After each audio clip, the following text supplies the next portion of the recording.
Hello and welcome to Mental Floss video. Today we're going to be talking about beer. I'm so excited. I love beer. Do we get to talk about my favorite beer, Ice Cold Keystone Light? What's that? Meredith says that I should be ashamed. Let's get started.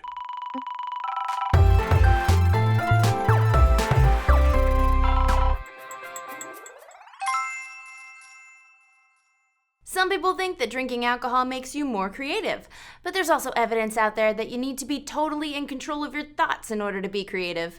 Sounds like a perfect opportunity for some science. A few researchers decided to figure out how alcohol affects creativity in a study published in 2017. There was an experimental group of participants who drank regular beer until they had a blood alcohol concentration of about 0.03.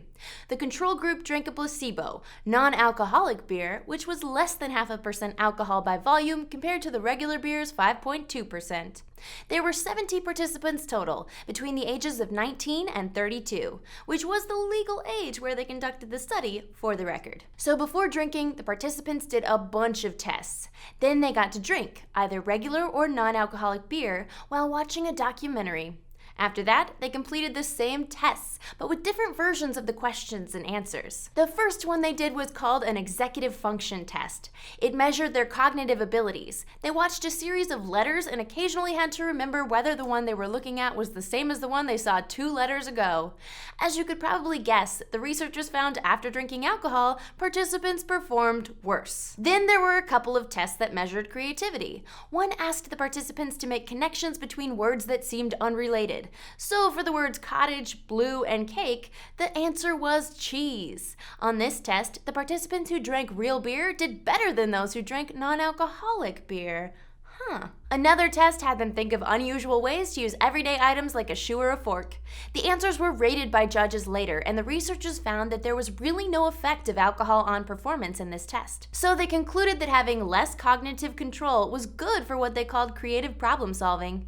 They did note that the BAC they were testing at was pretty low, so this won't be true for anyone you run into at a bar. But it seems like cognitive control isn't the only factor when it comes to creativity and problem solving. Alright, it's life hacks time. In case you ever forget your bottle opener, I am going to test some life hacks we found on the internet for opening beer bottles. But don't try this at home unless you're confident. My best friend uses his wedding ring to open beer bottles, and it's very impressive, but I can't do it, so I'm not confident I'm going to be able to do any of these. Okay, first off, we're going to try to open a beer bottle with a quarter. Every time I talk to Chris about this, he tells me that the key is leverage, but I don't really know what that means.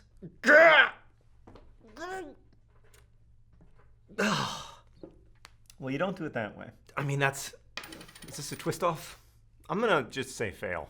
Now I'm gonna try it with a spoon, remembering that the key is leverage. That's not even close to working. The quarter, I could imagine how it might work.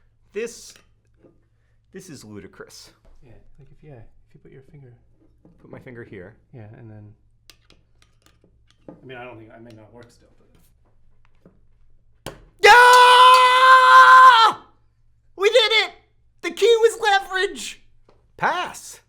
I'm gonna reward myself with just a tiny bit of beer every time I succeed. It's 10 in the morning.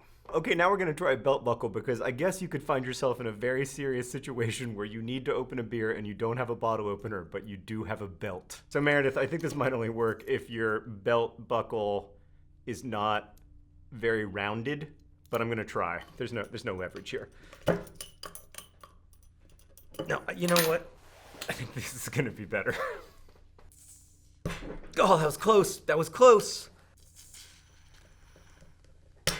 Oh! Pass! All right. Hold on, let me put my belt back on. Okay, next we're gonna try to use a staple remover. I'm on a good run here, so it feels like anything is possible. Ow.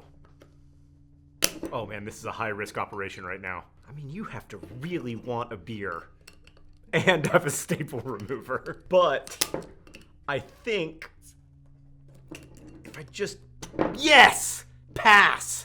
So apparently you can fold up a dollar bill really small and then use this like wedge end in order to open the beer cap, but I'm highly suspicious. Yeah, I mean, that's not even close. You know, maybe if dollar bills were made of titanium. That's a fail. And lastly, I'm going to see if I can open a beer with a skateboard, specifically a YouTube skateboard. You're supposed to use the screw that holds the trucks together. I mean, this seems like a recipe for disaster. And leverage. And leverage. I feel like if I say leverage, it will result in leverage happening, but that's not actually how leverage works. Pass! If you're drinking beer in a group, first off, congrats on having friends, and second off, you're gonna wanna be armed with tons of fun facts about hops, so I'm gonna help you out with that right now. First, it's probably important to know what hops are. They're dried flowers. Only females are hops, and they're responsible for the way your beer smells and its bitter taste. The story goes that it was French monks around 800 CE who first started using hops while brewing beer. It was at least the first written reference to a recipe like this that we know of. And speaking of religious figures and hops, early Protestants had an interesting role in beer history. During Martin Luther's lifetime, the Catholic Church considered hops to be bad for people, so Protestants started using hops in their beer in place of the herbs that Catholic brewers used. It was another way that they subtly rebelled. India Pale Ale beers, or IPAs, or my favorite, were invented in the late 18th century based on an even older style of beer called October ales that were designed to be aged like fine wines. The extra hoppy beer was sent on long trips from the British Empire to India so the colonizers could have beer. IPAs didn't go bad and actually even got better on the 6-month voyage. They got hoppier in the 1970s when craft brewers in the US added even more hops to the recipe. Oh, it's so good. Despite the fact that hops helped keep beer well preserved on those trips to India, they can actually be responsible for skunked beer. When the hop compounds mix with UV light, a new compound is created that makes your drink taste worse. Hops are antibacterial, at least in some cases. Studies have shown that they have compounds that can limit the growth of the bacteria that cause staph infections. As for how you get hops, according to the Hop Growers of America, they're usually sold in 200-pound bales.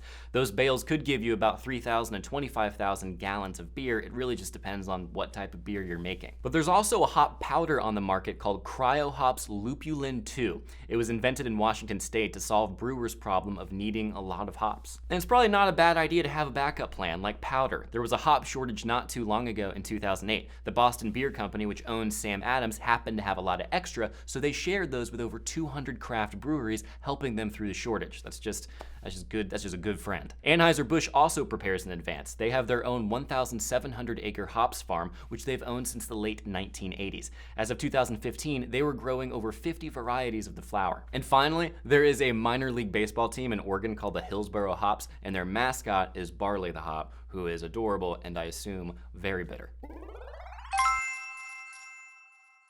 You already know from earlier in the episode that drinking alcohol might have positive impacts on your creativity. But does it make us better people? In a study published in 2015, a couple of researchers wrote about whether drinking makes a person more utilitarian. In other words, would people with a higher BAC act in a way that meant most people would benefit in the end? They studied this by going to a bar and asking people their answer to the trolley problem. There are 2 versions of this famous problem. In both, there are 5 people who are about to be killed by a trolley. You need to decide whether saving them is worth sacrificing another person's life.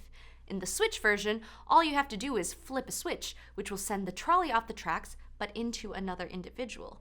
The footbridge version is a little more intense. You'd have to push a person over a bridge, which would stop the trolley from hitting 5 people. In general, people tend to agree that they would flip the switch, but they would not push the person over the footbridge. The researchers here posed one or both of these problems to 103 people who were found in bars in Grenoble, France. They were men and women between the ages of 15 and 47. They were asked to rate how likely they were to sacrifice the one life on a 5-point scale. Some were also asked how much they related to 2 statements. 1, I feel disinhibited, ready to do things that I ordinarily do not do. Drunk text, anyone? And 2, I'm feeling in a good mood.